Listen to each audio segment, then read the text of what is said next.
We're here in Pilot Point, Texas at Chad and Susie Chance's home of Hoof Watch.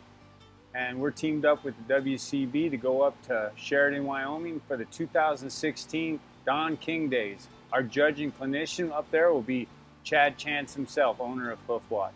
And so what we've got today one of the shoes for the individual class. It's a reining or sliding plate, and it is made out of 10 inches of 1/4 by 1.25 inches. It'll be punched for 8 nails, plain stamped for race 4.5. We are gonna make a little bit of a rolled toe. It's gonna be punched, if you can see that it's gonna have a little bit more of a 1/4 on the outside, because the shoe is gonna be set up to where it goes in line with travel, not with line of direction of the limb. So now we're gonna have a fairly straight inside 1/4 so that we cover the inside heel when the shoe is on there in line of direction.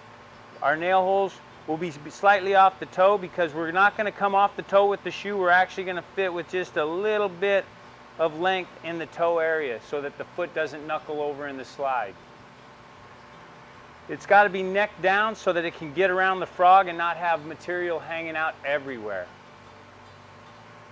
It's a simple shoe, but the simple things are sometimes the hardest. Just because you're making a shoe that you're going to adjust a little bit, just put a little bit, just a little bit in the toe.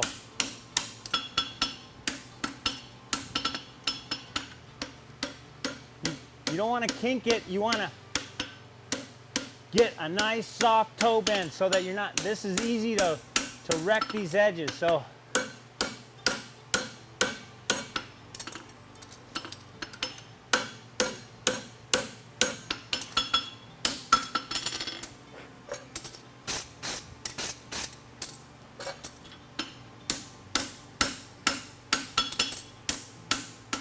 got a soft toe bend that isn't ripped, and constantly flattening the inside edge to keep a nice flat surface. I'm gonna come up here and kind of get my branch started. That way I don't have to make contact right there, and then I'm just come in here and hit it from both sides. Flatten it.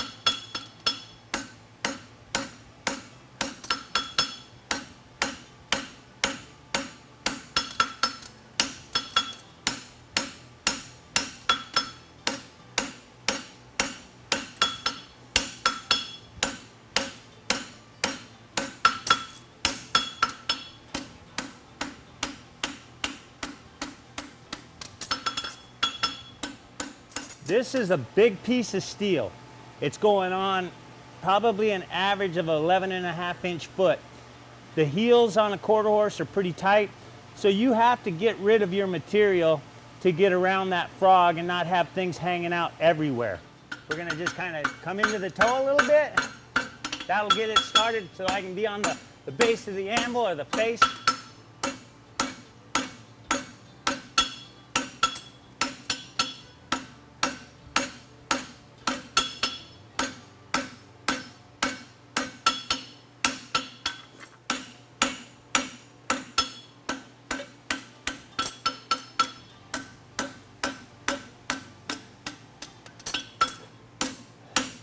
Now I've got the lion's share of the drawing out of the way.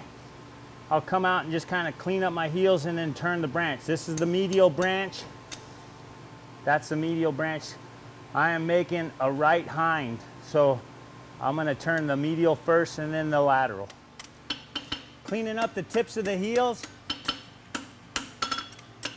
Put it on the widest part of the foot.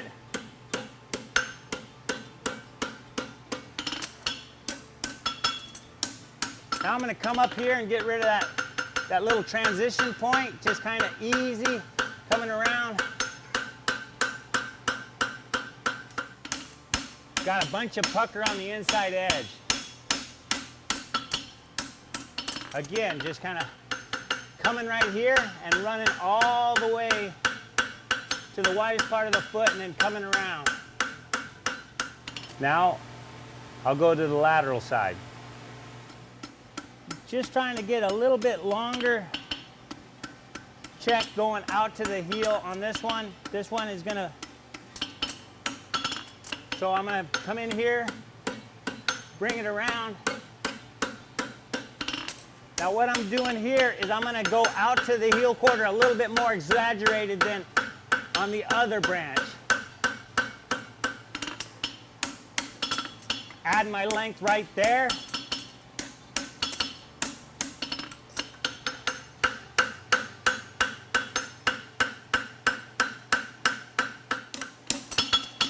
What I'm doing is when I hit here, I'm closing up, I'm pushing my quarter forward.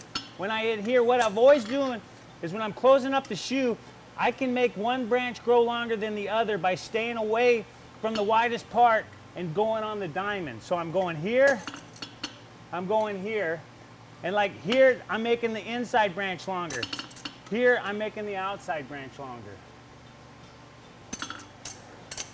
I've got me a nice, suitable shape. So now I'm gonna go ahead and mark my toenails. We don't come underneath on a sliding plate because you don't want a horse to knuckle over when they're in their slide, so we definitely don't want to come under the foot. So those nail holes, so that they can be in the right place, will be just a skosh further back than you would normally put them, just because you don't want to be nailing into the front of the horn and just be out there in the dead foot.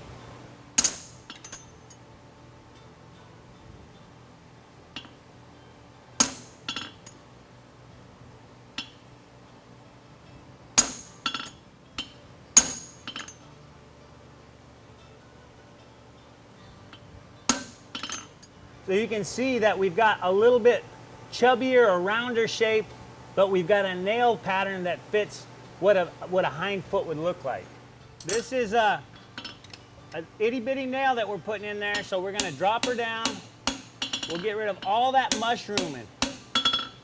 When I say mushrooming, that edge picks up and now you have like a little piece that's, we wanna flatten this up because get rid of all that. So now we brush it, and you can see we're gonna come in and forge this way, flatten it up, make everything nice. And we'll get the puckers out go out to the heel quarter.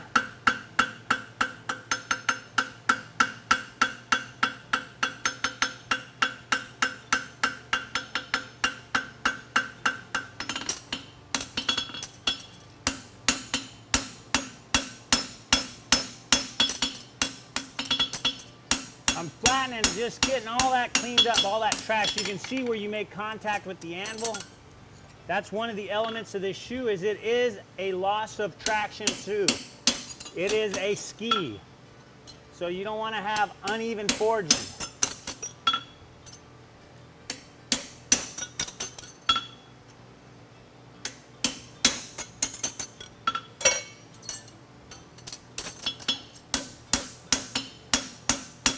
All right, just focus on keeping these nail holes nice and parallel to each of the nail holes. Since it's a city head, that's gonna tell on itself. Keeping that rectangle square with everything else. Not that it's gonna be unfunctional, but it'll definitely be unsightly.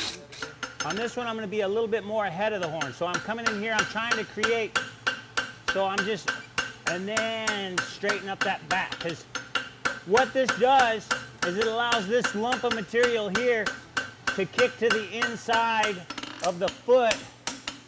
And this has to be straight right there to still cover the heel. Otherwise it will miss the heel.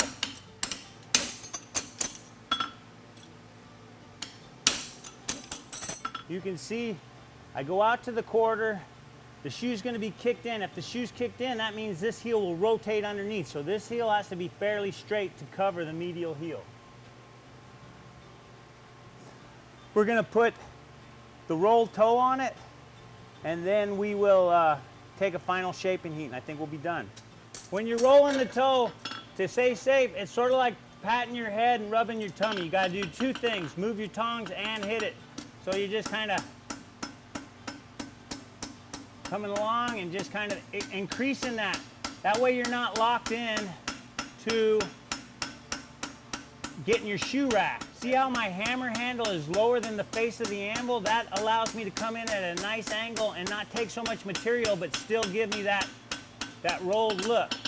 Come in here, flatten right to it,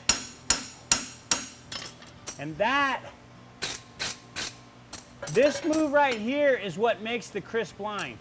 You just move material out of the way here, then you just kind of come below it, push it out, and that's what creates the nice tidy line on the other side. Just gonna come out of the toe, ever so slightly, go to the widest part of the foot, and then come over the top of the foot. Now I'm just gonna grab it from the heel and just kind of go right on through the toe. Tidy up the edges of my nail holes.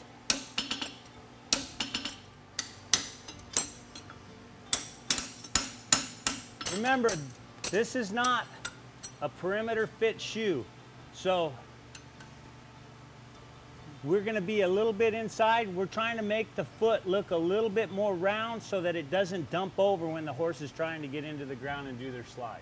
We're going to open the toe up on this just ever so slightly. You can see I'm going out to the toe. Now I'm going to come way back here and straightening up this heel, really elongated, because that's where we're not going to fit, is right here.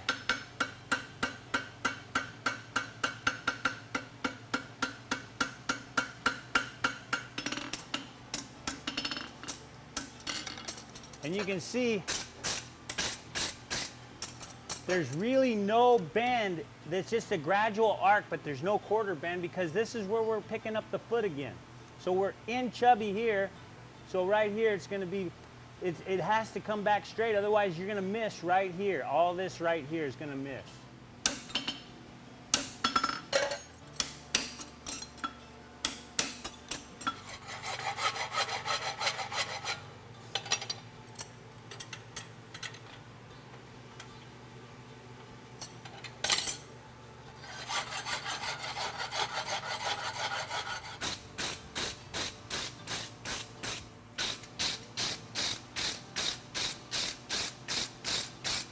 Pretty much done, brushed up, and the size, 4 3/4 inches wide.